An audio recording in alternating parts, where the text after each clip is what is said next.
Tradisyon di Turayan está organizando aqui na Plaza Defensor de Aruba e assim chama dodenherdenking de 4 de Mei. Ita começa para 5 horas da tarde e está terminar para 6 horas e meia da tarde. O pueblo em geral está invitado para vir para presenciar isso aqui.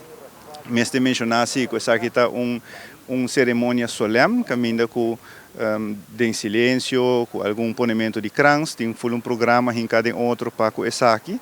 Lo conta com a presença do governador de Aruba, ministro, parlamentário, voorzitter do parlamento de Aruba, lo tem também, entre outros, comandante militar e demais jefes do departamento de justiça, veteranos e demais famílias de que perdem a vida na Segunda Guerra Mundial.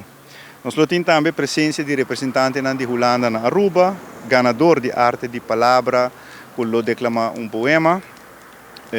Nós invitamos também a Sportvereniging Dakota UG3 para o número de jovens de Aruba pôr flor e crans na estátua.